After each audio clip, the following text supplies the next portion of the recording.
ciertas palabras el tiempo. Cosa que aquí hay que hablar con la verdad, ¿ya?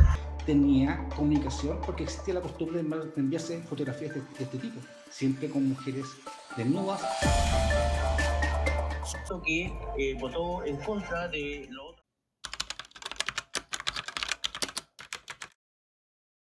In the heart of Chile, in a town called Temuco, lived a young woman named Antonia Barras.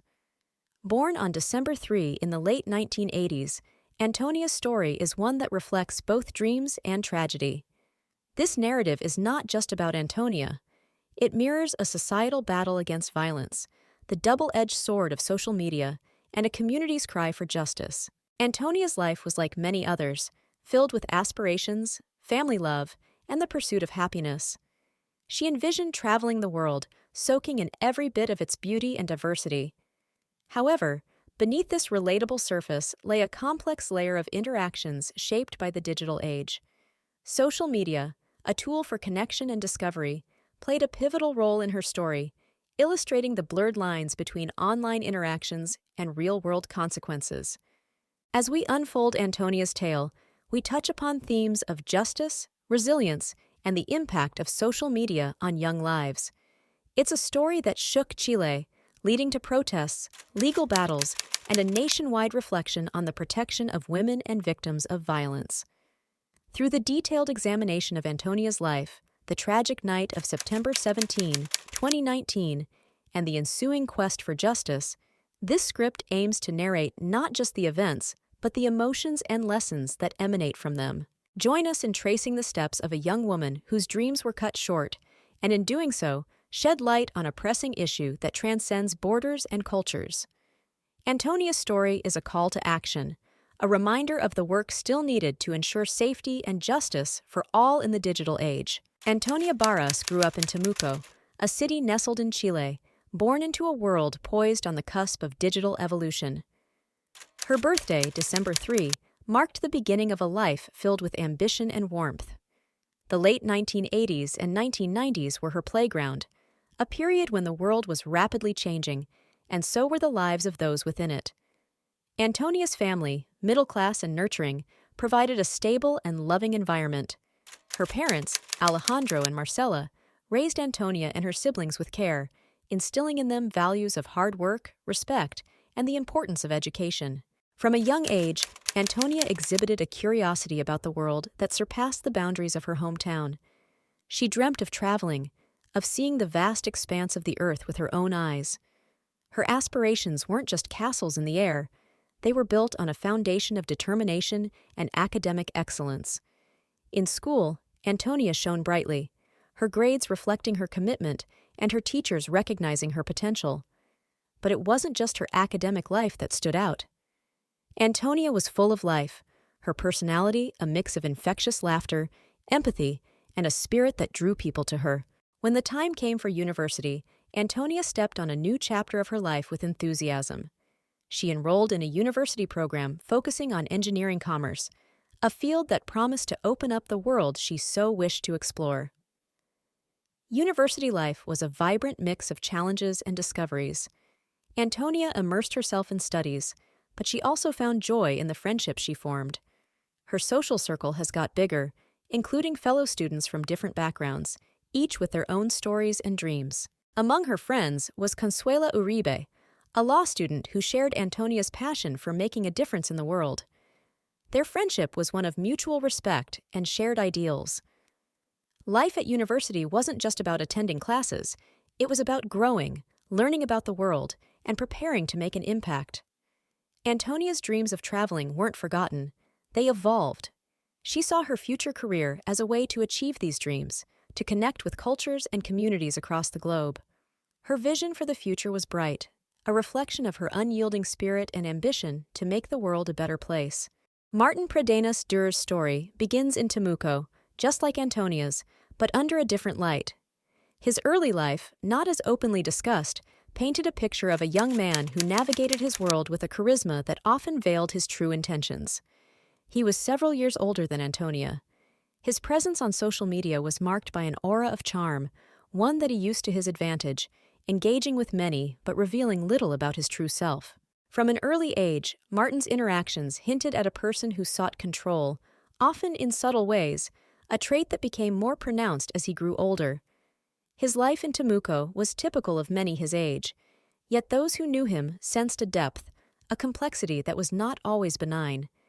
His foray into social media became a significant aspect of his life, a platform that allowed him to extend his influence far beyond his immediate circle. It was through this digital landscape that Martin's path crossed with Antonia Barras. Their initial interactions were casual, the kind facilitated by the ease of online communication.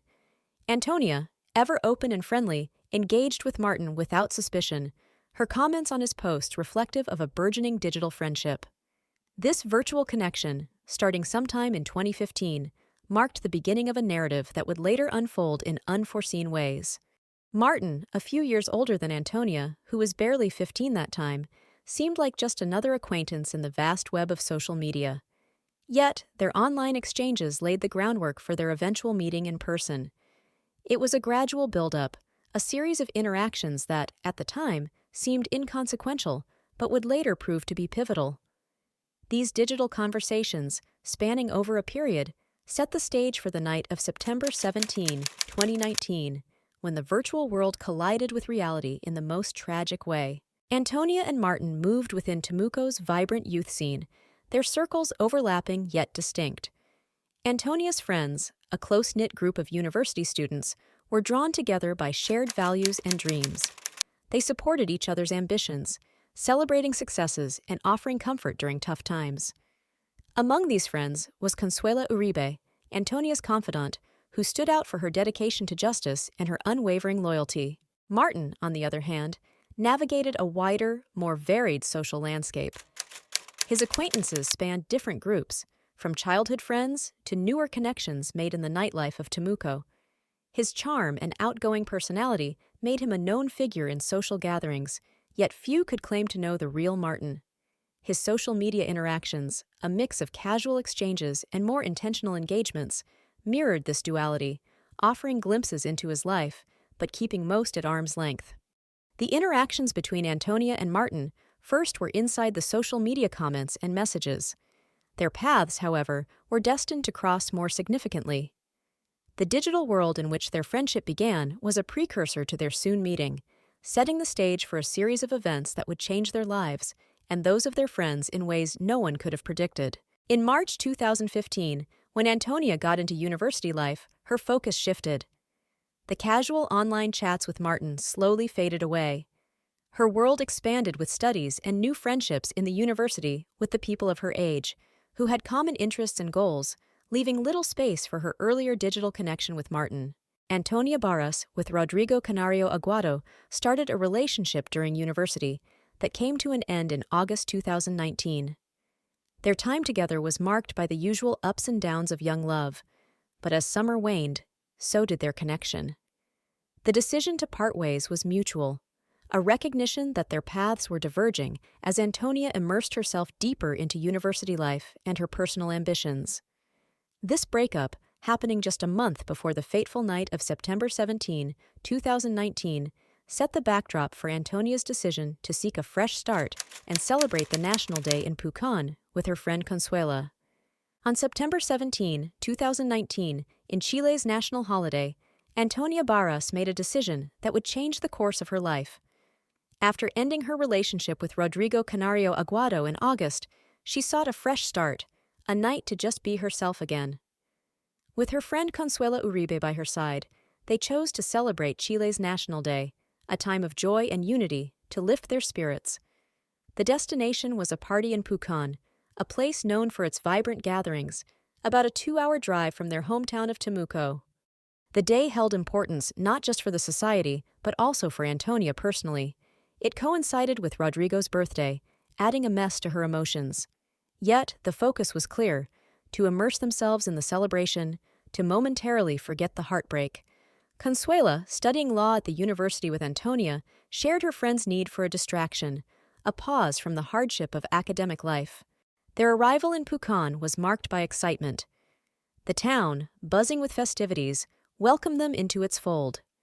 The party's venue, a club known for its lively atmosphere, promised an escape, a night of music, dance, and laughter. As they stepped into the club, the energy was palpable.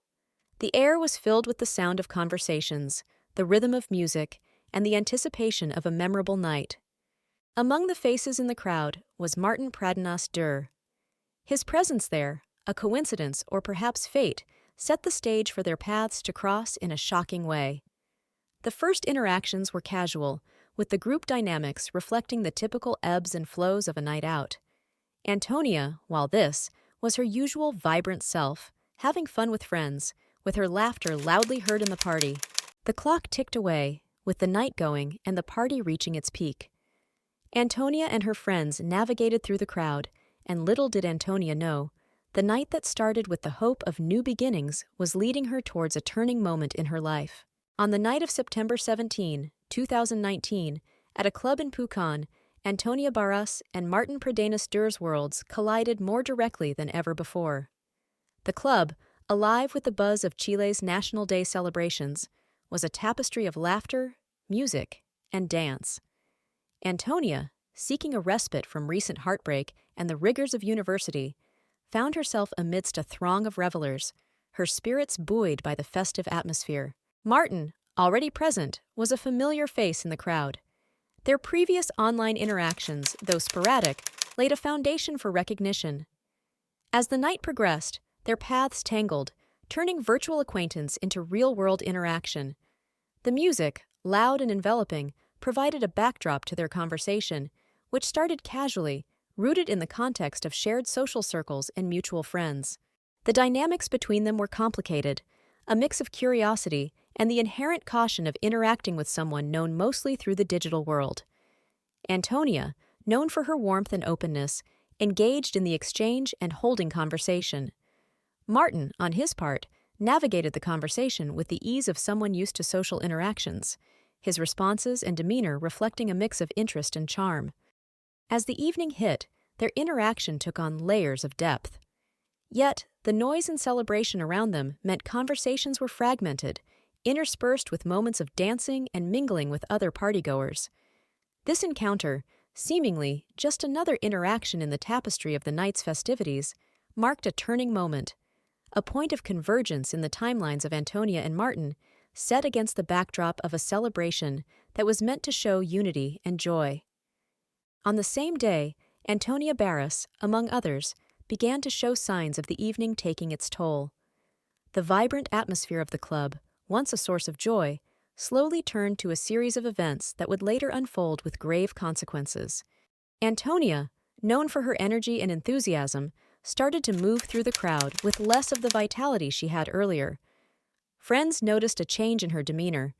The laughter and lively conversation that had marked her presence at the beginning of the night became less frequent. She drank a lot, and by that time was not sober. As hours passed, her steps grew unsteady, a clear indication that she was drunk and the night's revelries were affecting her. The security cameras, silent watchers of the night's proceedings, captured Antonia navigating through the club. Footage from these cameras later became a crucial piece of evidence, showing her in a state of vulnerability and unconsciousness. The timestamps on the videos determined the exact time, marking the progression from when Antonia was an active participant in the celebrations to when her interactions indicated she was drunk and no longer fully aware of what was going on around her. One of the most telling pieces of footage showed Martin Pradenas Dürr and Antonia together, with Martin appearing to guide her through the crowd. This interaction, caught on camera, was devoid of the casual mutual engagement that might characterize two people enjoying a party. Instead, Antonia seemed to rely heavily on Martin for support. Her ability to navigate the space around her significantly changed. These critical hours, captured in snippets of security footage, highlighted a turning point in the night. Antonia, once the heart of the celebration, became increasingly detached from her friends, her condition a growing concern for Consuela and others who noticed the change. Martin, who was allegedly showing support, invited Antonella to his renting apartment to join his friends. As cameras show, there were signs of Martin leading Antonia by force. When they finally entered the apartment, there was only one 29-year-old woman.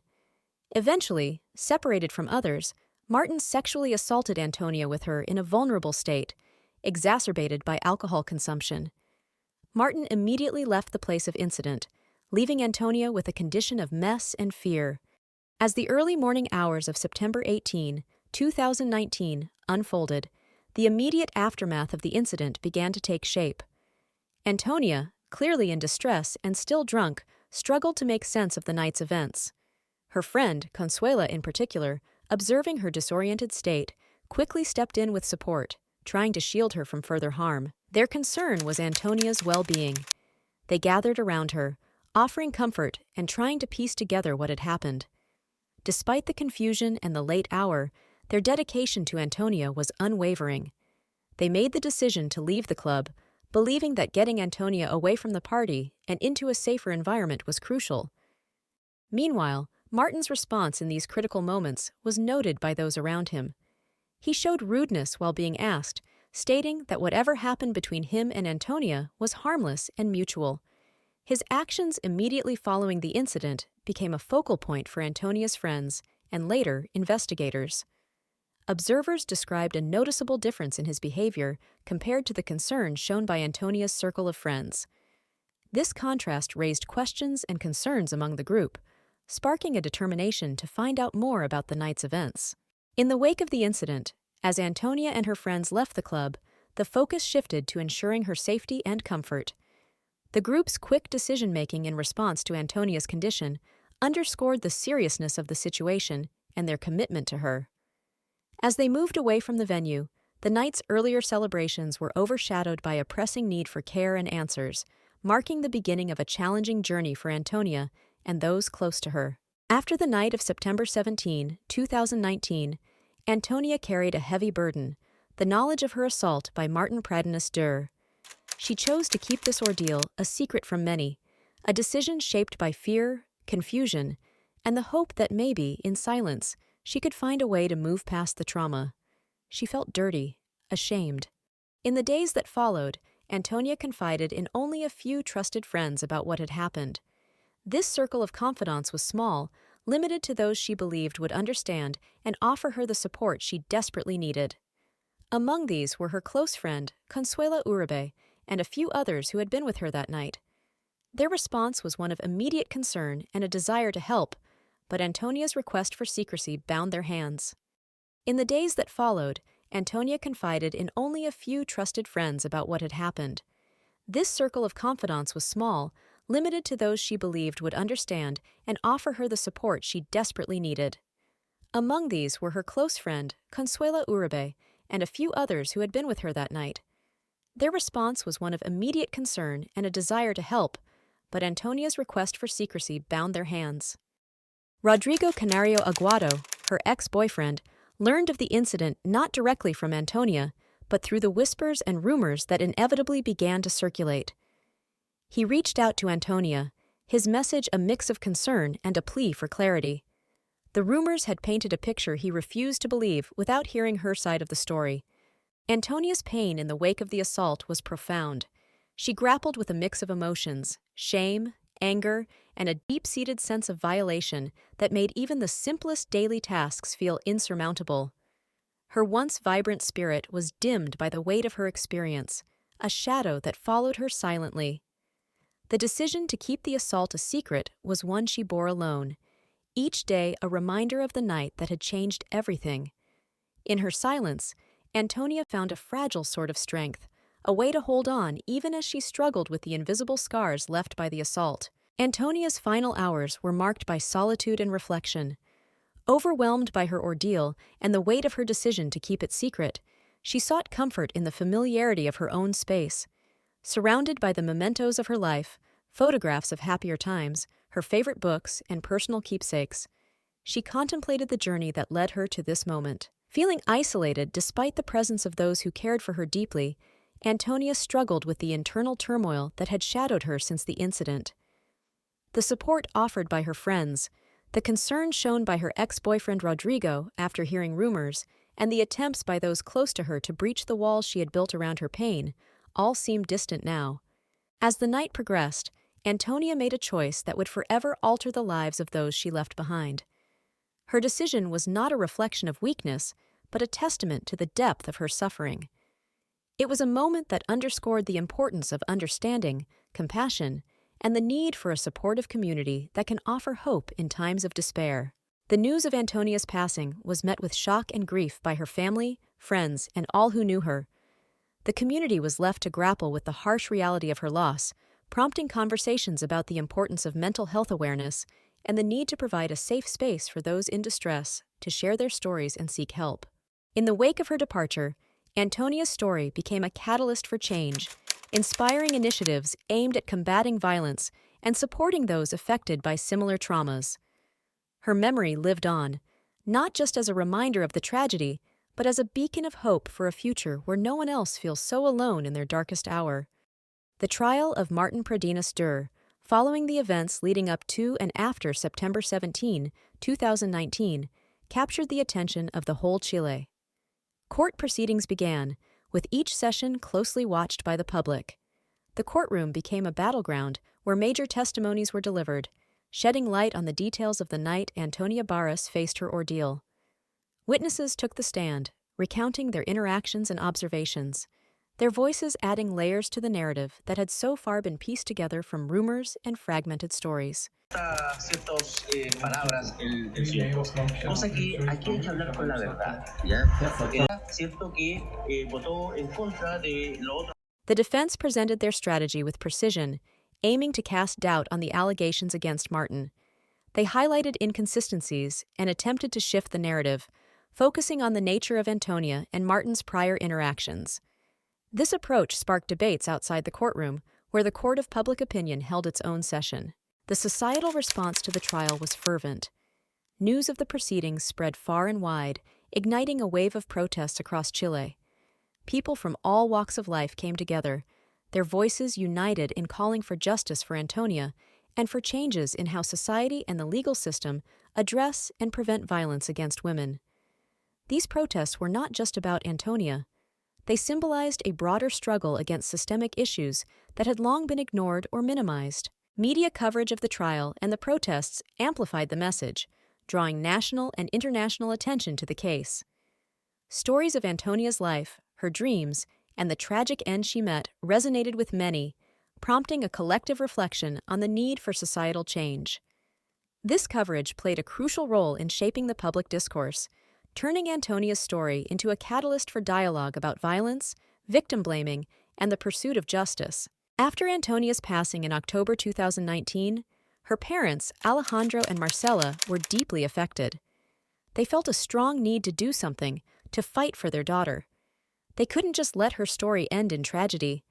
They started gathering evidence, talking to anyone who could help, and pushing for justice. Martin Pradenas Dürr's trial began, focusing on what he did to Antonia.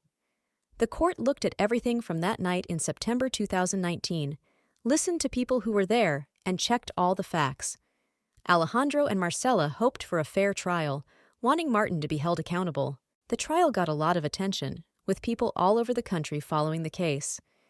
Antonia's parents were at the center, sharing her story and making sure she wasn't forgotten. They wanted to make sure no one else went through what Antonia did. In the midst of the legal battle, Martin Pradenas Dürr's family raised accusations against Antonia Barras's family. They claimed that Antonia's family was unfairly targeting Martin, suggesting that the campaign for justice had crossed into personal vendetta territory. Martin's family argued that the intense media attention and public scrutiny, fueled by the actions and statements of Antonia's parents, compromised Martin's right to a fair trial. They felt that the portrayal of Martin in the media, heavily influenced by the narrative pushed by Antonia's family and their supporters, painted him in an unjustly negative light before the court had reached a verdict. This claim added another layer of complexity to an already highly charged case, highlighting the tensions between the quest for justice and the principles of legal fairness. Martin Pradenas's family reported receiving aggressive messages and threats, attributing these actions to the intense campaign led by Antonia Barras's family for justice. They believed that the public portrayal of Martin, influenced by the outcry and demand for accountability following Antonia's story, led to a hostile environment. This situation, they claimed, not only affected Martin's chance for a fair trial, but also brought undue stress and fear upon his family, contributing to their decision to publicly accuse Antonia's family of going beyond seeking justice. Following the trial, on October 5, the court's decision was announced. Martin Pradenas Dürr received a sentence that reflected the gravity of his actions. This verdict, arriving after months of legal proceedings, was a moment of profound significance for Antonia Barras's family. Alejandro and Marcela, who had tirelessly campaigned for justice, found in the sentence a measure of closure, albeit mixed with the enduring pain of their loss. They hoped this outcome would serve as a precedent, a message that violence and disregard for consent would not be tolerated. Martin's defense, on the other hand, expressed disappointment in the verdict. They had argued for Martin's innocence throughout the trial, suggesting that the evidence against him was misinterpreted or insufficient. The sentence was seen by them as a failure of the legal system to protect the rights of the accused, influenced unduly by public opinion and media portrayal. The trial and its outcome sparked a broader societal conversation about violence, consent, and the legal system's role in addressing such issues. This dialogue led to the creation of what became known as the Antonia Law. Inspired by the case and the need for stronger legal protections, the law aimed to tighten the regulations around consent, improve the support systems for victims of sexual violence, and ensure that cases were handled with the sensitivity and seriousness they deserved. The process to create what would be known as the Antonia Law began with a gathering of voices: activists, legal experts, politicians, and most importantly, those directly affected by similar tragedies. The initiative was spearheaded by a coalition of women's rights groups, alongside Antonia's parents, who had become vocal advocates for change. They worked tirelessly, meeting with lawmakers, participating in public forums, and sharing Antonia's story to underscore the urgent need for legal reform. The drafting of the law was a collaborative effort. Legal experts contributed their knowledge to ensure the proposed changes were both impactful and implementable. Politicians who recognized the importance of the issue lent their support, helping to navigate the legislative process. Throughout this time, Antonia's parents, Alejandro and Marcela, remained at the forefront, sharing their daughter's story at every opportunity to keep the momentum going. In our story, after a long and intense legal battle that caught the whole Chile's attention, Martin Pradenas Dürr faced trial. The court sessions, filled with testimonies and evidence, unfolded over several months. On July 28, 2021, the verdict was finally announced. Martin was found guilty of his crimes against Antonia Barras and sentenced to a total of 15 years in prison. This decision was a culmination of the legal processes that began shortly after Antonia's tragic end in October 2019. The trial revealed more than just the details of that fateful night in September 2019. As the proceedings progressed, other victims came forward, their stories painting a troubling picture of Martin's behavior stretching back almost a decade. From 2010 to 2019, multiple allegations surfaced, each account adding to the pattern of misconduct and violence that Martin had perpetuated over the years. These testimonies were critical in shaping the court's understanding of Martin's actions and contributed significantly to the length of the sentence handed down. Each victim's story, though unique in its details, shared a common thread of suffering and resilience. Their courage in coming forward played a vital role in the trial, highlighting the systemic issues that allowed such behavior to go unchecked for years. The sentencing of Martin Pradenas Dürr not only marked a significant moment of accountability, but also served as a catalyst for broader discussions about justice, support for survivors of sexual violence, and the need for systemic change to prevent such crimes in the future. The trial and its outcomes sparked a wave of societal reflection, with many calling for more stringent laws and support systems to protect individuals from sexual violence.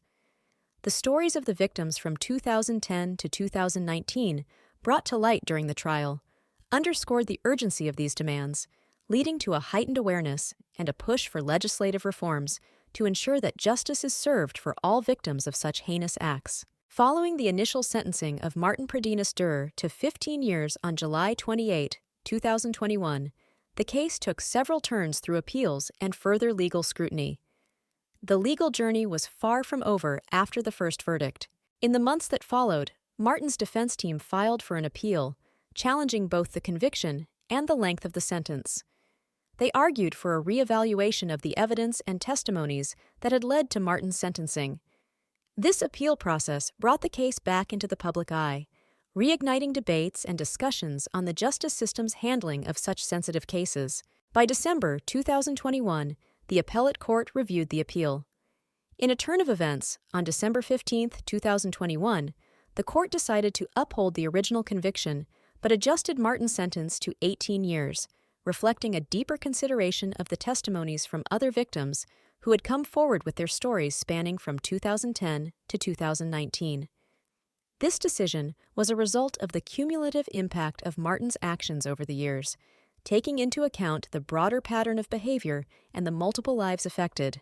Cierto que votó en contra de lo otro. Y que el acusado veía frecuentemente en la cárcel. El imputado, con su red de amigos, tenía comunicación porque existía la costumbre de enviarse fotografías de este tipo, siempre con mujeres desnudas. Son cientos de fotos y videos que, según los abogados creyentes, revelarían la manera en que operaba Pradenas con las jóvenes.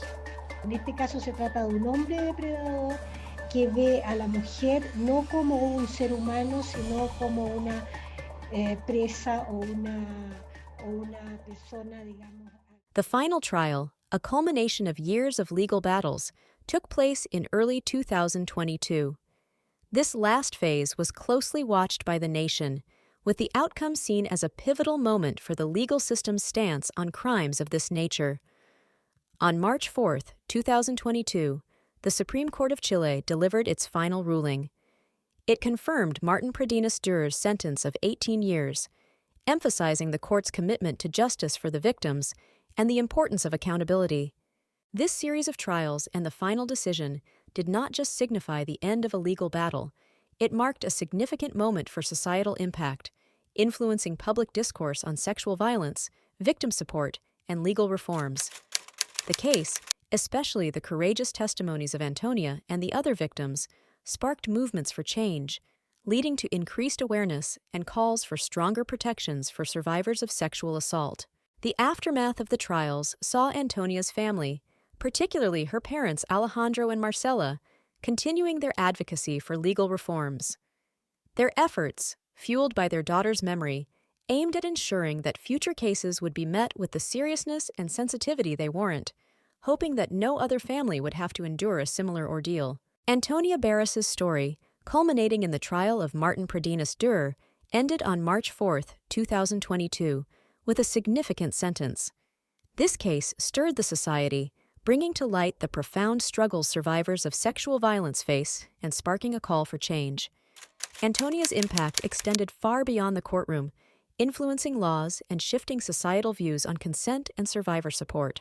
The trial's outcome, a sentence of 18 years for Martin, was seen not just as a victory for Antonia's family, but as a win for justice itself. It showed that voices, even those silenced, could echo through the legal system and demand accountability. The Antonia Law, inspired by the case, aimed to fortify the legal framework protecting survivors, showcasing Antonia's lasting legacy. However, the challenges in combating sexual violence remain. Antonia's story is a stark reminder of the work still needed to create environments where everyone feels safe and supported. It highlights the importance of continuing education on consent, the necessity of believing and supporting survivors, and the critical need for systemic changes to prevent such crimes. As we reflect on the changes spurred by this case, we're reminded of the ongoing journey towards a society where no one else has to endure what Antonia did. Her story, marked by tragedy, becomes a beacon for change, a call to action for all to contribute to a world where respect, dignity, and justice prevail for survivors of sexual violence. Antonia's legacy is not just in the law that bears her name, but in the heightened awareness and the collective resolve to fight against sexual violence.